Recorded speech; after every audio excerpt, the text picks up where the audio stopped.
Hello, community. What is our most important weapon to conquer AGI? It is to reduce the complexity. Let's have a look. A day ago, I asked my community, hey, what do you think about GPT-5? 60% told me GPT-5 was overhyped. 38% said incremental performance jump with GPT-5. And only 2% out of 760 votes said GPT-5 finally delivered AGI. So, interesting. The majority of you think it's not really happened yet with AGI, no? So, now, marketing-wise, OpenAI did a perfect job. Remember when Sam posted he was afraid of the intelligence of GPT-5 and AGI, my goodness, what's gonna happen to mankind? Now we know it. But we have other companies that now assemble here the super intelligent team and other companies here that go for hyper intelligence. So why stay super if you can go hyper? Now, on a technical level, there is a completely different image, no? Because if you look here at the technical implementation, we have a different curve, and I would like to talk about this curve today. And I call it not AGI, but AKI. Let me explain. Two new studies, just want to show you, remember RAG, the Retrieval Augmented Generation. We now have from the Hong Kong University LAG, the Logic Augmentation Generation here for the latest, and a study here about, you remember GPT-5, currently we have some problems with the router here. And here we have a research consortium from Carnegie Mellon University, Northeastern University, Harvard University, MIT, Peking University, Georgia University, Florida International University. And they look here at the router, the efficient role-aware context routing for multi-agent LLM with structured memory. So you see, those are the hot topics in AI research. But today we're going to look here at the papers here together. Because I would like to argue that if you watch this paper here together and you have here an understanding of the inside of both papers, you get more than just two single papers. There's one person I would like to mention. This is here René Descartes. René Descartes was born 1596 and he died 1650. But if you ask me who has the most influence today in Silicon Valley, I would say it is René Descartes. If you ask why, because he wrote the discourse on the method in the year 1637. Where he outlined here the rules for reasoning and acquiring knowledge. And this is still the dominant code implementation you see today in Silicon Valley and you see in GPT-5. Divide each of the difficulties under examination into as many parts as possible and as might be necessary for its adequate solution. This is what GPT-5 is doing today. So his idea of breaking here a complex problem, maybe a human prompt, into smaller, more manageable parts by the AI itself is now the core principle in analytical thinking in science in general, but especially in computer science and AI. And yeah, of course, if you like, I would recommend the Principia Philosophiae from 1685 if you really want to understand the latest AI models. Let's have a look. What do I mean with this? Let's say this is my query that I have on GPT-5. No? What is the name of this famous bridge, in the birth city of the composer who composed here Skanderbeg? So what the AI is doing here in an act of a disassembly, so the act of taking something apart, because the AI is not intelligent enough to understand here the human prompt, so we have to have another layer of an AI that does the decomposition of the complexity. No? So the first subquery 1 is, who is the composer of Skanderbeg? So the very latest one. Then the subquestion 2, what is the birth city of number 1? Here, this one. Huh? And then, for the subQ3, what is the name of the famous bridge in the subcomplexity 2? So you see, we decompose, and decompose the complexity, generate multiple pieces of lower complexity for the AI. Now, notice that the term disassembly, there's another term, deconstruction. But deconstruction means something different. This means a broader term for breaking something down to understand its inherent structure or meaning, intended meaning. Now let's have a look at the main source that I like, especially here. If AI systems reduce the complexity, what can we learn from this? And of course, I reference here my latest video where I showed you here in a real live demo, GPT-5 is not doing PhD science, something that was told us by Sam. It's not happening. And if you look here in detail, you see here the internal reasoning process of GPT-5. There is some argumentation, and then it just switches here to a solver, to a tool use, to another agent. Great, this is beautiful. But you know what? Those agents already reduce the complexity into multiple lower complexity code segments. So what is happening here, if you just think this is here my human prompt and then the AI is just decomposing it into its elementary pieces, it says, okay, I have here, GPT-5 says here a subsystem 12 and here subsystem 16 and this is the subsystem 124. And it really can decompose here a linguistic complexity into a multiple semantic complexity with a lower grade. And then GPT-5 has learned to solve those problems. Since there's a lower complexity, it can solve it with code as an isolated subsystem 12 or an isolated subsystem 124. And the result of this solving is then, okay, if you want to achieve something, this element here should be a different material, maybe some carbon elements. Or this system here should be made smaller or should operate at a different temperature. Or you need a specific cooling here for this part. So you see, you find partial solutions. But look how those solutions are isolated here in the GPT-5 system. Because what we need is now that we found these multiple solutions, we have to reassemble the complexity back here with the upgraded results. So you see, what AGI is by OpenAI is a disassembling and calculating here new subsystem results. This is what we call AGI. The real complexity and the real challenge is the reassembly with the upgraded results. And this is what GPT-5 achieves today, and I call it AKI. Let me explain. I want to give you here an analogon that you maybe understand better what I mean. We do encounter in this system complexity discontinuities. What I mean? Just think about that those gear elements here, they can be optimized simply by some classical mechanics. So GPT-5 goes and codes here, goes to some GitHub, finds here some code for some classical mechanics and says, okay, have to be bigger, smaller, different temperature, different material, different whatever ratio. No problem at all. But integrating now the classical mechanics, the optimized classical mechanics elements into the next layer of the complexity, the next higher complexity, here we operate here on a quantum mechanics level. So suddenly, if we make this element much, much smaller, whatever was calculated here in the classical mechanic code implementation is not valid here anymore for a quantum mechanical viewpoint. Because here we have a different kind of mathematics. Here we have not simple Hamiltonian functions. Here we operate here in a different operator algebra on different Hilbert spaces. And this thing becomes even much more complicated if you go to quantum field theory.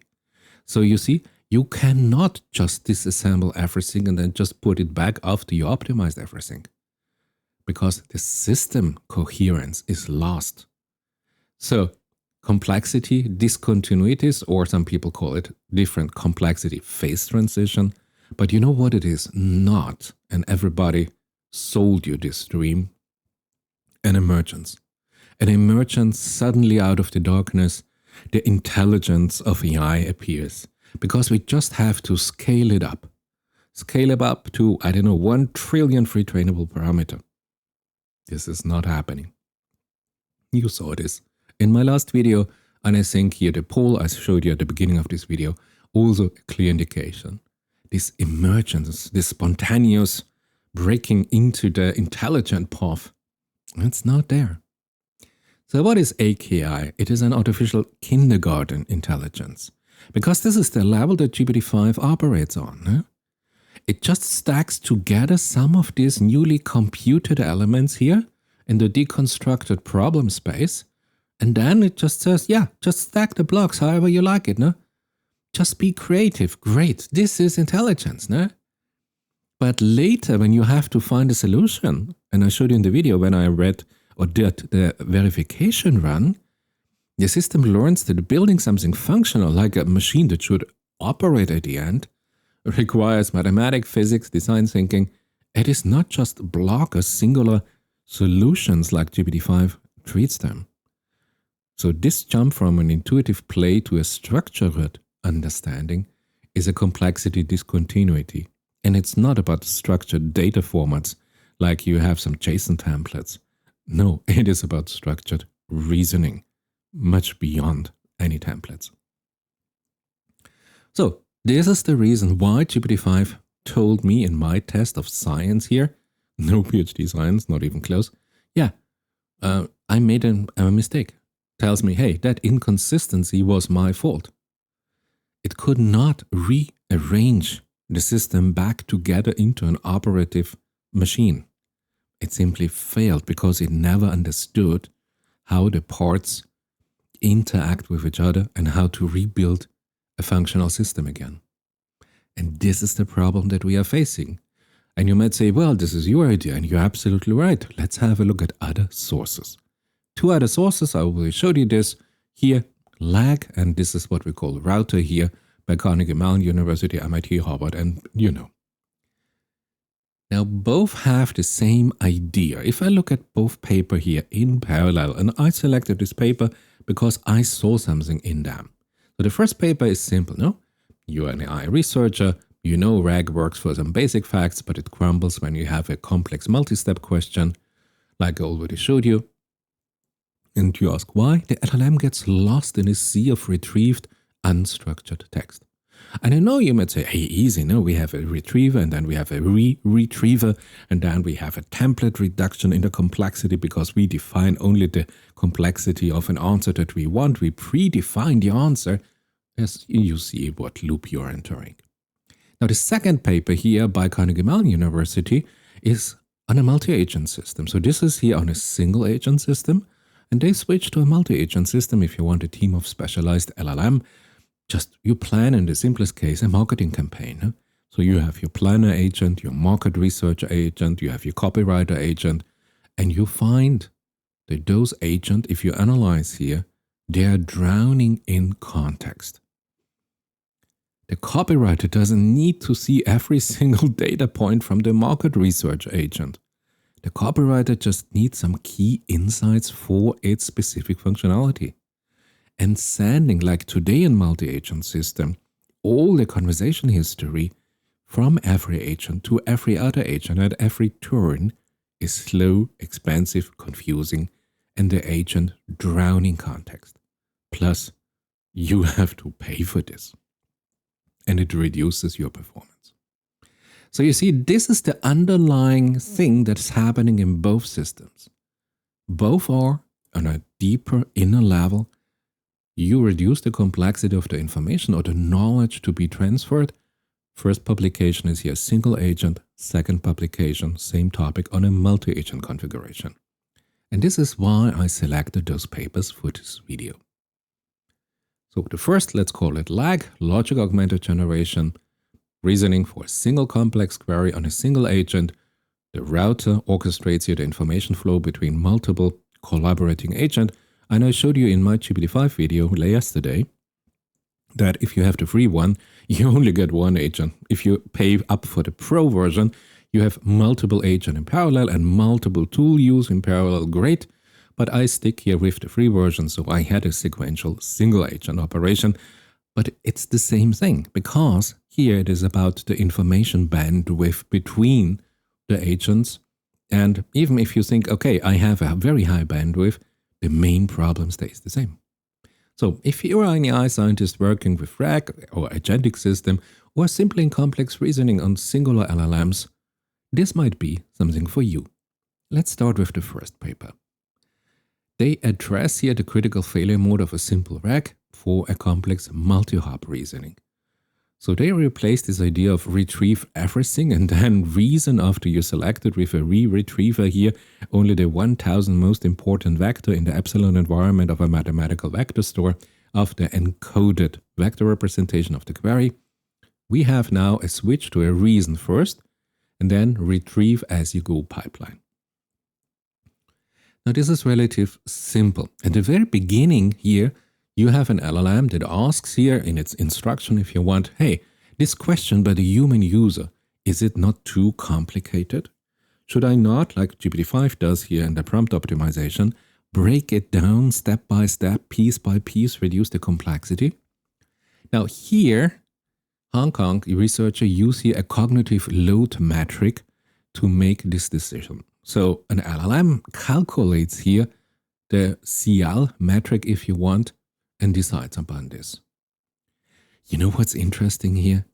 Even the biggest model, GPT-5 or other, we have now 1 trillion free trainable parameter LLMs. They cannot handle a complex query by humans.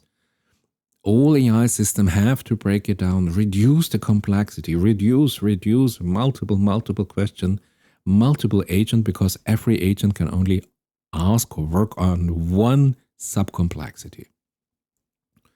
And I showed you in my last video that even with the GPT-5 prompt optimizer, it reduces the complexity still into multiple lower complexity elements. And then, only then, are they employing multiple agents either in sequence or in parallel to solve this particular problem. So our LLMs, even the scaled up LLMs, are not capable of handling a single complex query. We have to decompose this, we have to use multi-agent system. And this is here a significance for the state of AI. So the cognitive load metric, they have a simple formula. And I've given you here just the main 3 parts. They say, the load is defined by the semantic scope, by the multiple reasoning steps, for the complexity that I need to come down here, and some entropy term here. Let's call it the ambiguity. Now, you see 3 terms. As I told you, semantic scope is simply the variance here of the question embedding, capturing here more or less how broad is this question semantically. Yeah? Is it a very specific question, or is it, hey, tell me about the meaning of life? The second term, the reasoning, is simply here measures here the depth of the compositional reasoning required to answer Q given here the knowledge of the LLM and its, if you want, semantic decomposition. And finally, the ambiguity is semantic uncertainty, and we have simply an entropy-based function where we have a normalization standard. So lag, in principle, the main idea, break down the human query into smaller parts, lower complexity, solve it individually. And now they have an interesting step. They say, wait a minute, if we have now multiple parts, so let's just check and let's identify their logical relationship, because maybe a reordering is necessary. So it's not a re-ranking like we know here from the advanced RAG models, but now with lag, we go now for the logical relationship optimization here. We want to find here, if you want, a linear sequence for the augmentation process.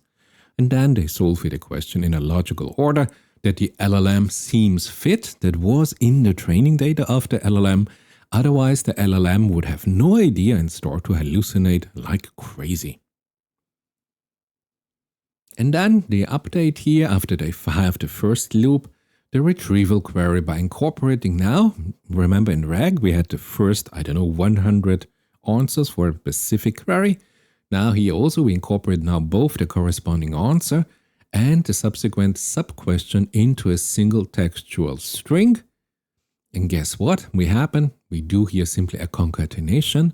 So we have the prior answer, now we have the subsequent sub-question and the sub-answer. So we have here concatenated everything that we found up until now. Then we take everything, we encode this into a mathematical vector space. And we are back to RAG, if you want, in lag, because now we obtain a vector query for the next retrieval step. Just think about it. Just think about what we are doing on a methodology level. No? the intelligence of this system, this AGI, whatever it is now encoded in the structural closeness of a vector space, like we did in RAG. And this vector space, but we have to construct this vector space because we are operating on a given domain with a given complexity level. And the way I build those systems is still with a sentence transformer with an S-BERT system. You remember the encoding part of the transformer and not the decoding GPT part of a transformer architecture. So we know how to do this, but you know what? Even now we come back to vector spaces and we operate here with an absolute environment here in a constructed mathematical domain in a hyperplane. It's so funny, we fall back to the same methods. If you want to see here RAG by the authors or GraphRAG, now we have lag, and here you see the chunking up of the complexity into logical sub-elements, where then we can generate here a solution. And yes, they go here with a single agent, a single LLM. But guess what? Yeah, you can have multiple of them. There's a safety net I would like to mention. They say, hey, somewhere we have to have a stopping mechanism, no? If lag goes on and decomposes here to an atomic logical sub-element level, we have to have an automatic stopping mechanism. It's rather easy. At first, you check for the semantic saturation. If the newly retrieved passages show a high redundancy in the linguistic form, no, with the accumulated context, you know you've reached an end, you are saturating, or you simply hardcode a maximum number of reasoning steps into the system. If you want to see this by the author, this is here the visual for this. But think about this approach. Now, let's say you are an expert and you know everything about tires. You know everything about windscreens, and you know exactly what happens if a light enters here and it touches here the glass surface. You know exactly how the velocity changes, the angle changes. You know everything about the thermodynamics of an engine here, like a simple car engine. You know everything about here the friction coefficient of specific materials at specific temperatures if you have a brake system. You know everything about the gearbox and everything about electricity. But you know what? All this knowledge of multiple subsystems, would this enable you to drive a car? Or let's turn it around. No? When I learned to drive a car, I can tell you I had no idea how those subsystems work on a theoretical thermodynamical level. I just entered the car, my father was sitting right next to me, and I just experienced here the complete, how to say this, experience of driving in a car, and I learned how to use the car without any understanding of these atomic pieces. So is this the way for AGI? That we have to break down everything to its smallest component and then we are able to optimize the system? Interesting questions. Let's have a look at the real benchmark data here for lag. Here you have all the light RAG or HippoRAG or HippoRAG 2 or other RAG system. For a GraphRAG benchmark, you have here the R-score. And of course, they auto show you that here the new system, the lag system, you see all the other systems are around 60. They achieve 65. Great. If you want a more detailed benchmark data set, here you have it. But you know, we have here also a second paper. And this is here for multi-agent. So this is, you are more interested. This is also here August 6th now, 2025. Carnegie, Mellon, Harvard, MIT, you know. Now they go for multi-agent router systems. And it is not like with GPT-5 that they just route to different models of an LLM. They go now the next step that was not implemented in GPT-5. They go now and attach here particular information sending off this routing request to specific LLMs. So they provide now the relevant subset of data, information, and knowledge for the task that is now delegated to a specific agent in a multi-agent network. The authors tell us here the quote, we have here a router, a modular and resource-efficient context routing framework for multi-agent LLM systems. So the LLM is the central brain here in an agent. And they say, interestingly, in a very simplification, I think, here of the communication bandwidth protocol, we now select semantically abstracted memory elements for each agent. What I told you about selected pieces of information and data and everything. And they send it together with the routing command. So they say, for complex queries, we can prove that the structure of reasoning is more important than the volume of the retrieved data. Of course, a lot of nonsense is a lot of nonsense. And they say multi-agent system, this communication protocol that we find in the normal system that you have for free on the internet, this all-to-all communication channel is not really the thing. No, it is inefficient, it is noisy, and you got the idea. Now, however, you know that I have multiple videos on swarm intelligence. Here from physics to swarm agentic AI. Swarm intelligence is a multi-agent ecosystem. Already 10 months ago or 6 months ago, we went with a topology DSPy implementation here for have a multi-agent prompting in a swarm intelligence. So there are so many possibilities. You can build here your complexity in your communication protocols for multi-agent systems. They went here with a switchboard idea. You know, Harvard, MIT, Carnegie, Mellon. And you might say, this is so simple. Yeah, but it is simple to implement, no? Have a look at this. They say we have a central memory store or a shared memory store for all the agents, no? A central repo containing all the interaction history, all the external knowledge that we retrieve, structured data, all the plans, all the tool output results, maybe with the input and the tool augmentation itself. If a tool was a C++ environment, every item that was tagged, everything that we could identify.